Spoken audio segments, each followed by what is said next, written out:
I'm resident of Collinwood for YouTube.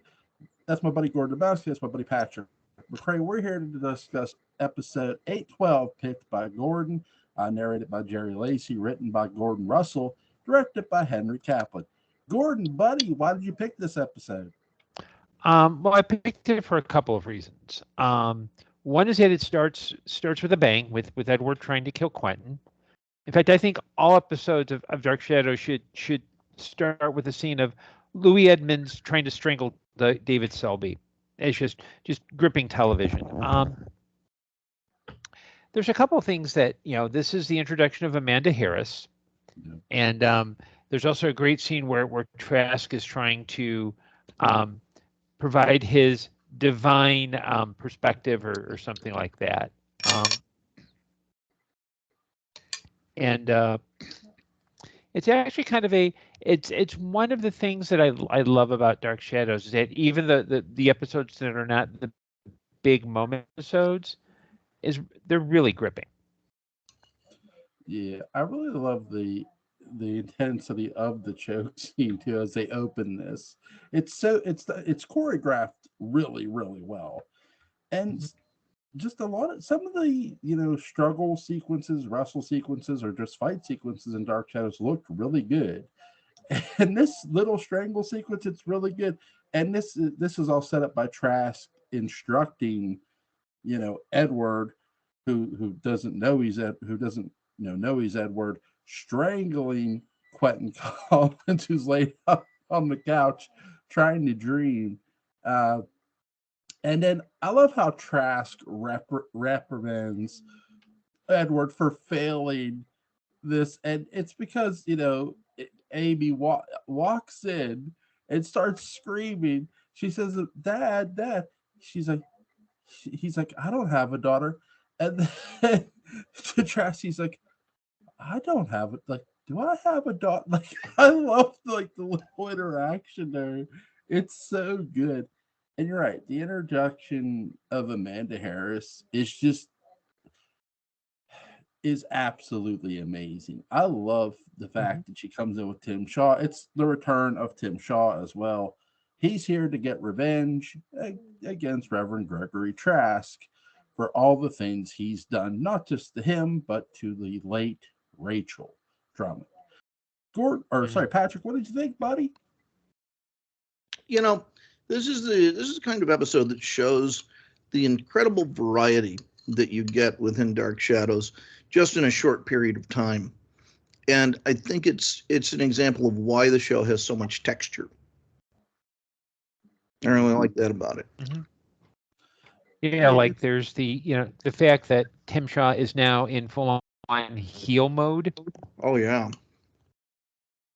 The cravat. Like you can tell that I know he was introduced as kind of like you were, at least I was led to think he was like when I first watched it. Oh, he stayed at the school to help those kids. Nope, he's just as much of a bastard as Trask is. I love the fact that when at one point Trask is talking about how how he's going to provide his divine guidance or something, and I don't know if it's Donna McKechnie or the actress just rolls her eyes when his back is to her. I mean, it's just so effortless. Yeah. Yeah.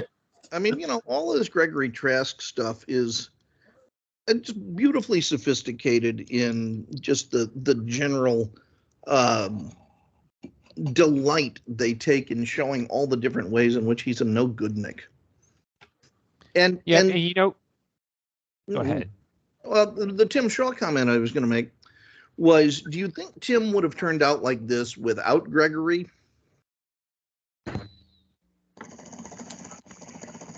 I don't think he would be as severe, but yeah, I think he would have turned out the same way. Okay. So he was just inevitably going. Well, it makes us wonder what kind of kid he was when he was dumped off at the school. Maybe he was a real David type, but worse. I think, let me put it this way, and I'm not trying to compare him to the character John Carlin played. I think he would have been Willie Loomis before Willie Loomis. He would have ended up sort of down that road eventually. I see how it is. Yeah. Yeah. Yeah, especially since Tim Shaw would not. With Willie, he doesn't have that strong a character, so you could see him falling into this way of like a Jason McGuire. But Tim, he's just so arrogant and so like, oh yeah, I've got it mastered. That just one good twist of fate and he's out of it. Yeah. He's very. It's sort of like con men tend to con themselves. And that's sort of Tim Shaw to a degree. I'm not calling him a con man, but he believes his own BS at times. And it's like, okay. I love the character though. It's really interesting. It's a lot different than what Don Briscoe had been playing. He's not playing a vampire and he's not playing a conflicted werewolf. He's playing something completely different here in 1897, which is nice to see. Very much so. So, what did you guys think of the introduction of Amanda Harris and the actress? Well, Donna McKechnie is, sort of this hybrid of Catherine Lee Scott and Alexandra Moltke. I mean, it's kind of the beneath the valley of the ultra Dan Curtis types. Yeah, I think she brings a little bit more of in a role that just has easily been kind of like one-dimensional. Oh, what am I doing here? There's a little bit of world weariness to her, even though we know that she's basically this. Basically, she was created by Charles Delaware Tate, and because Charles Delaware Tate couldn't get a real girl, so but it does show kind of a. I think she gives it a little bit of an edge that maybe the character might not have been written to have. Again, I just go to the scene where when she's talking to Shaw, it's like she knows she's complicit in this whole. She's not an innocent little. Oh, you're going to send me off to be with somebody else, and there is that weariness. And again, the eye roll at Trask, who I'm sure that in between scenes was seeing his friend Kellogg about cornflakes. It's true. I have a fun question for you guys. You could have cast any actor or actress from the 60s to be on the show. Who would you have cast? Russell Johnson as an occult scientist. Let's see. I probably would have. I would have cast Ross Martin as kind of like an antagonist to Thayer David. Oh yeah, that's good. That's good. What about an actress? Well, again, Ross Martin. I worked at a movie theater when I was growing up where there was a woman who came in who looked just like Ross Martin. It was eerie. Really? Yeah. Oh, wow. Yeah. Yeah. I was not strangely attracted to her. I wish I could say that, but I just wasn't. Yes, I was about to ask a very inappropriate question, but you answered it. So, and I think a classic. Let's see, actresses in the 60s. I'm going to go very deep cut. Barbara Anderson. She was one of the co-stars of Ironside. She was also Lenore Caridian in the Star Trek episode "The Conscience of the King." Oh, she's great.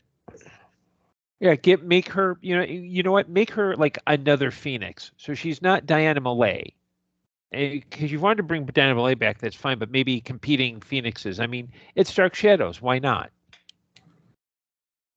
There's two I have in mind. There's one actor and one actress I have in mind. Yes, Jewel. Actor for Caleb Sayers Collins, Peter Fonda. I would have loved to see Peter on Dark Shadows. He'd have been good. But for now, well, you need to see better. You can't hear me at all, can you? No. Never mind. No, what was that? We just can't see you. You can't see me? I can hear you. But you're. We can hear you, Patrick, but you're frozen. Your image is frozen. Oh, all right. Can you see me now? Or am I still? I can't see you. Yeah, we've got your image. You look kind of like you look like Sebastian Cabot at a massage parlor. About you not taking care of your lunch. Business as usual. Hello. Hello. Oh yeah. Yes. What was the name of that doll? Jody? Or was that the kid? What was the name of the kid's doll? You Remember? mean In Buffy and Family Jody Affair? with Buffy, Jody, and Mrs. Yeah, Buffy and Beasley. Jody. There was the doll. Mrs. Beasley was the doll. Right? What secrets did she know? Oh. Yeah, and Cindy Brady had the same doll, so you got to know that doll got around.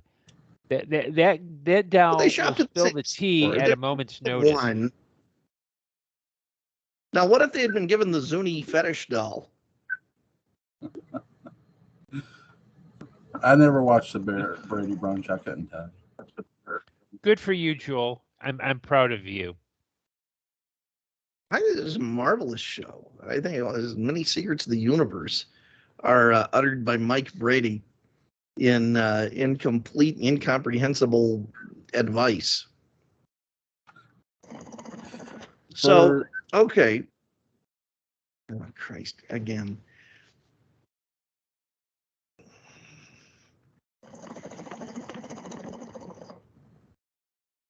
I'm not doing it. For an act, I'm not doing it. I'm not putting myself up here.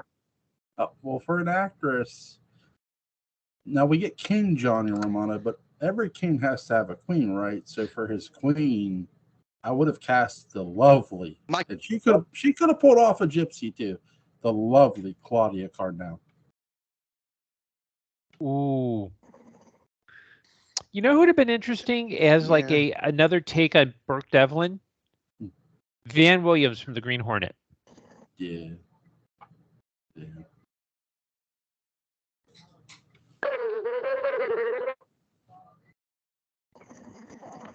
Am I still frozen? Yep, you're still frozen. We can hear you though. But we do hear you, so it's not like we're not, so it's not like we're maybe getting like 80% of the Patrick McCray experience, but we're getting it. I keep trying to interject and people just keep going right over me. So I think they just can't see that my lips are moving. And so, it's okay. Well, go ahead and I'll mute myself. That way I don't interrupt you. Go ahead. You don't have to mute yourself. Now Jules muted himself. Anyway, I was going to say Alice Ghostly. Because she's got ghost in her name. But Alice Ghostly, I mean, these are all these actors can play dramatic stuff. Just because they specialize in comedy, it only means that they're better at drama than dramatic actors usually are. But Alice Ghostly as someone from Windcliff who's finally doing a check on Julia just to see what the hell she's up to. And the fact that she's been drawing Windcliff money to do research and so on and so forth all this time without delivering anything. That's an interesting sort of the anti-Julia. I could see Mrs. Ghostly as Mrs. Johnson's older sister. But make them the same character. Yeah. Or if you have to have someone from Windcliff looking into Julia, and I'm totally serious about this, Paul Lynde. Oh yeah. Well, Lynde was a very sinister sort of guy. Mm-hmm. He had a real edge. And I think the opportunity to do something like that, he would have enjoyed. And Jonathan Harris would have been great in that kind of part. Mm-hmm. Yeah, for sure. What's your favorite scene from this episode, guys? Choking, Edward choking Clinton. I would say the interaction between Trask and Amanda, it has the It has the very the quality filmmaking that someone like that's at a Bob Crane level. Yeah. Quentin teasing Trask about the lovely Amanda Harris. It's just classic. It's,